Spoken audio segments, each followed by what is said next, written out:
everyone, and welcome back to the YouTube channel. On this cold afternoon, we're working on a fuel tank. Now, this is a gasoline fuel storage tank. It's an overhead, and it's an old tank, and it needs a little love and attention. Now, sometimes these old tanks need slightly more than paint. Let me show you up close what's going on. Quite often with these old tanks, they will end up getting hit by a loader or a tractor or shoved across the ground to be moved. Now, this can be straightened out, that's no trouble at all, and it needs a coat of paint. This galvanized or aluminum paint doesn't have a long wear, and I really think that if you're going to paint with it, you need primer because it's the thinnest paint I've ever used. Now, I didn't paint this tank. It was given to him by somebody else. We're gonna put a safety cap on there so that there's no theft and no evaporation. He can talk more about that. But the reason we got it is because these little pinholes end up showing up. So he knew that this was a sign right here of leakage, but not for sure that it was just from the threads. So he found some. You go ahead, find any thin spots, and punch them with your punch or your knife. And he found brazing works really good for patching these old tanks. Now, because they probably didn't use primer, I'm gonna go over with my electric sander and get this all sanded right down. A lot of times we just wire brush them. So he's gonna get this ready and do some welding on it, or brazing. Now, how is it? Tell everybody that you can weld on this. Well, you can fill them with water. If they're diesel, you don't have to, I don't do much to them at all. This one is gasoline. Well, turpentine now hasn't been used in like 30 years, so I assume that there'd be some problems in the bottom. And what I'm gonna do with this one, because it's so cold out, is sometimes I hook our backhoe up to it. It idles kind of smoky. How it works is the exhaust coming out of a vehicle, the oxygen is basically used up. It's low quality atmosphere. So if you fill the tank with that, it can't catch on fire or explode or anything like that. So that works for me. And we have an explosimeter, and they registered nothing when you put exhaust in them. But this tank normally wouldn't have went bad right here. When the hole comes out the end, the condensation all sits down in here for decades and makes the bottom thin, and they go through usually when the hole's on the bottom. This one, however, for some reason, something about this fitting's a little big. That nipple actually goes up in the tank a little further than it should. So even though they were draining out the bottom, which is the correct way to build a tank, it left a little skim of moisture because these condensate. It doesn't matter if you have perfect fuel delivered, they get water in them after the fact from the air. So this nipple actually goes in there, and it's up about 1/4 of an inch. Well, you can see the threads are gone. They put it in so tight that it's actually inside this weldable fitting. So it just held a little moisture, and it didn't have any leaks. The neighbor wasn't using it anymore, and with its age, you can always assume there's going to be a little trouble. None of these showed, of course, but the reason I assumed it leaked, it had a bunch of black around in here, which either comes from a leaky thread or a pinhole starting. So first I found this one, and you basically abuse it and try to find every problem ahead, because once you get them painted in full, you don't want to find out there's another one about to go right here. So I just take my knife, and I'm pretty aggressive with it, and you kind of find them all. So, but it works. I mean, I've probably fixed them this way for a little, 13 years, that'd be 33 years ago I've been doing this like this, and they've never failed when I fixed them. So it works. If they're totally shot, you just put you can buy the curved piece from the tank companies that's the same shape as your diameter. If they're really bad, you just go right in, and it's anything you do is cheaper than a new tank if you want to spend the time, because you're not really spending any money. So what does a new tank cost, or was costing? a new overhead kit is, I mean, by the time a consumer buys them, they're up around $1,000. So there's millions of these sitting around. Yeah. But they haven't been used because everybody had one or two of them. I like overheads because the modern pumps don't last. They don't want to warranty them. The last pump company we dealt with, it got so bad they had a 2-year warranty. This would be like the worst I've ever heard of. 2-year warranty that starts the day the pump was made. So then it sits in their warehouse, goes on a truck, goes to another warehouse, or if you buy a whole pallet of them like we had, it's a little quicker, but still you're already out a few weeks. Then they sit in your warehouse for weeks or months. Then you go put it out there, and sometimes a year and a half later it'd fail, but it's actually off its 2-year warranty because of, okay, so as the company got worse and worse, in the end, it got so bad that you'd have a pump burn up. You would have to take the pump, ship it back to them at your expense. Their pump failed. They would look it over. Meanwhile, for the customer, of course, you had to give them a brand new pump from your inventory. They would look over the pump, and if they agreed that it was a warranty issue, they would give you a credit for the amount to be put towards your next pump purchase with them. So there was no replacement, no credit back. That's how bad things can get when people start running, obviously, their own financial troubles. Yeah. So anyway, that's the worst warranty I've ever heard of. So, yeah. So we'll get all this painted. It's a shorter overhead tank, angle iron design, really easy to paint and clean up. It's small enough that we can take it into the house garage there and get it warmed up and painted, but I wanted to sand outside, obviously because of dust and, you know, the kids, it's likely, you know, old enough that, who knows, lead paint or whatever. No point in doing it in the house. So we're gonna get on this and I'll show you how he's gonna get this going. All right, so we've done this real professional style with the exhaust. A little duct tape, got like a 1.5 inch vacuum hose that wasn't needed. A little rag to stuff that in there. He spun the nipple out here at the end, and you can see we've got exhaust smoke coming out of there. I've gone through the exterior of the tank, a little bit of the frame with the power sander. It's just a, you know, random orbital power sander. A lot faster than just wire brushing it, and it helps me get through some of the flaking paint because sometimes you end up finding secondary holes or thin spots. No additional holes found with a visual inspection after sanding it, and he's gone through. You can see, like he said, give it as much abuse as you can, and this is what we've got, like a dozen pinholes. When I took this nipple out, I could reach in there and find basically moisture filled sediment, and that's what does this. It just sits there forever and it can't get out. So if you're going to braze them up or MIG weld them, we've done it every way there is. Arc weld them, MIG weld them, braze them, and anything but like goop. That none of that lasts. But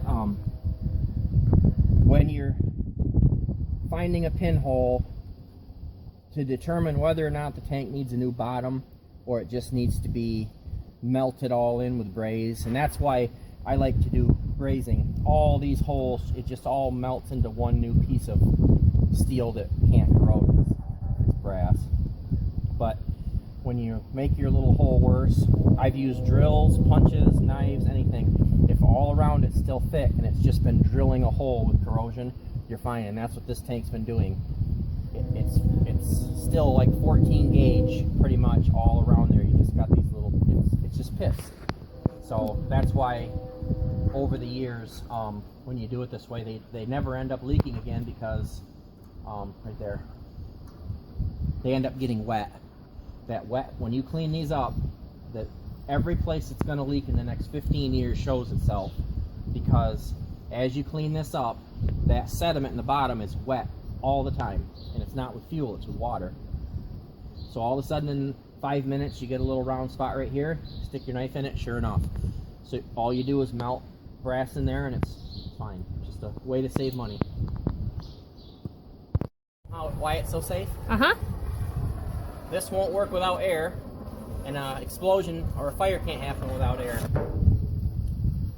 The exhaust from the car is coming out that hole. Uh-huh. Puts every fire. It's just. Yep. So this is what we're using. It's a fluxed brazing rod, and these are 18-inch sticks that are 1/8 inch thick. So that little test shows you that he's safe if you don't have the explosometer or explosimeter. Now we turned it and put it upright, kind of on its side, so that the flux will flow into the holes a lot easier for him.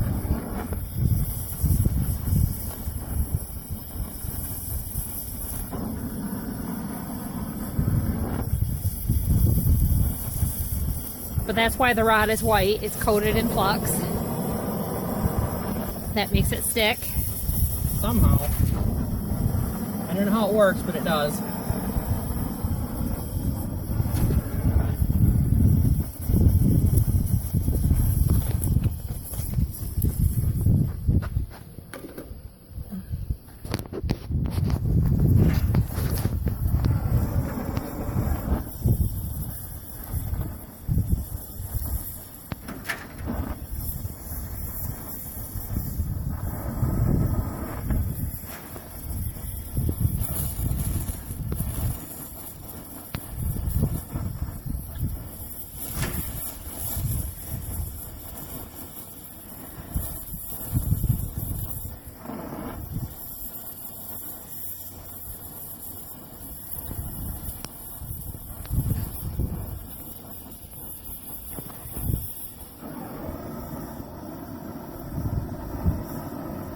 Give me that little wire brush. I'll clean up some.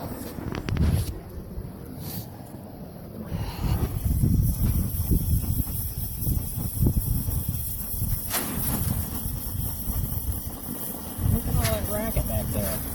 Oh, something metal blowing. I thought it was ice falling.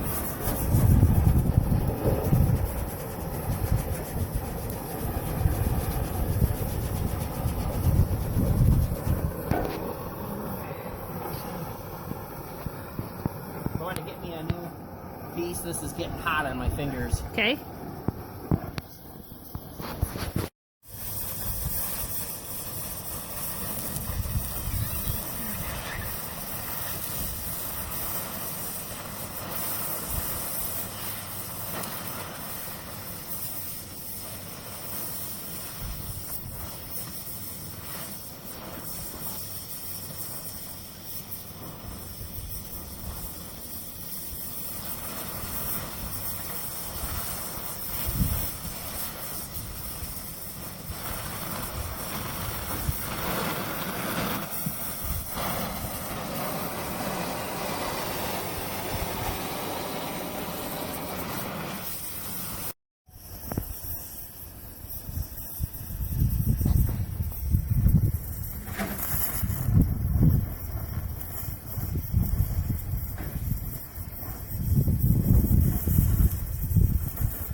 If the tank was actually straight up and down, I wouldn't have any of this pooling. So you can just take it just follows the heat. You can kind of save yourself some grinding if you just smooth it out, and then you end up with basically a whole new alloy bottom. Is what you end up doing.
So what it's doing, I've got all that debris in the bottom warm enough it can smoke, but it can't blow up. It just doesn't have enough air. The quality is too low.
Cameraman backs up.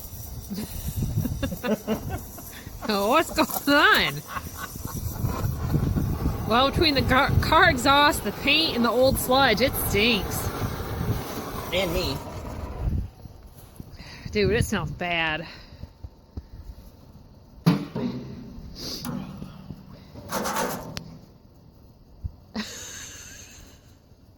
Plastic brush? They're plastic. Can you get me a better one, real one? Well, we didn't know that. Couldn't figure out what was leaving the black goo as I was wire brushing. Oh, and it was like it leaves it right here. There wasn't any old weird mystery paint. It was the Plastic brush. Plastic wire brush. China.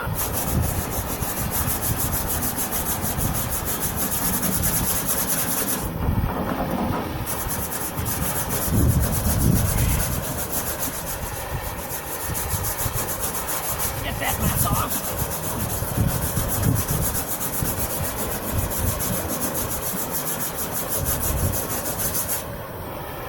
All right.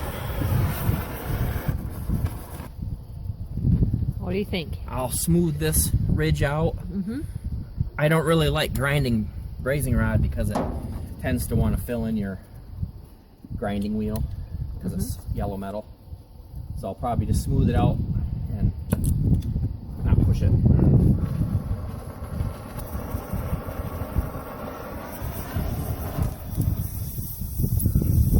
So finally it just kind of follows the heat down and leaves a thin layer, and whatever doesn't drip off is kind of smooth enough for me, because this is just a tank we're going to use for ourselves.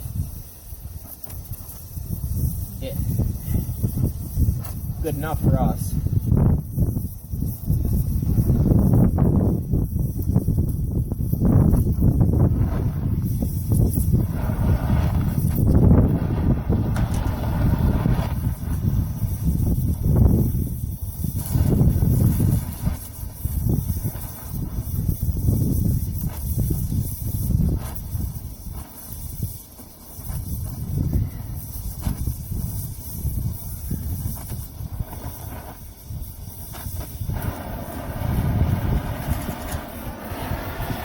Pretty good.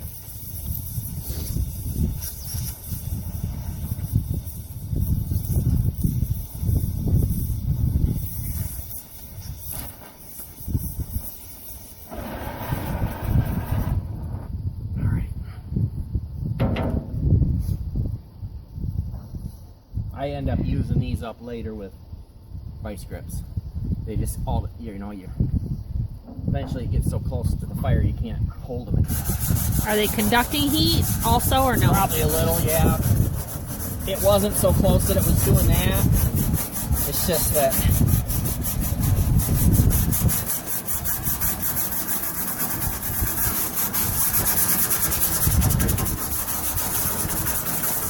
and I was about done anyway. Now sometimes when you've had a real ugly one like this, I've gone over it with Bono just to make it smooth, but I don't think we'll do that. No, not for us. Then you keep cleaning it up, and if you're fussy, you'll keep seeing little things you don't like or a little roughness. If it was straight up and down, with the legs straight up and down, you can just melt the whole thing in smooth, but the way we're putting the exhaust through it on this one, it didn't quite work out to do it like that.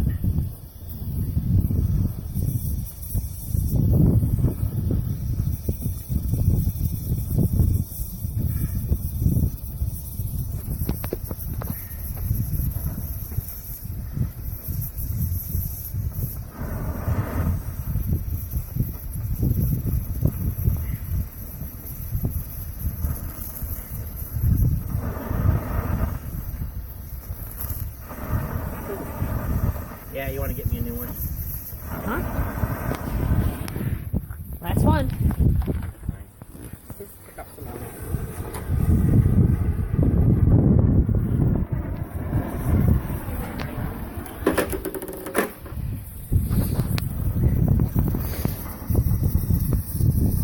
About what does a pack of grazing rod cost? I don't even remember. Just a few dollars. Well, that beats $1,000 for a new tank, and Yeah, anything. Or a tank and a pump that's going to go bad. They all go bad. All pumps fail. That one I got too hot and cracked it. Let's tip that up a little and let that big pile flow. Can you help me? uh-huh.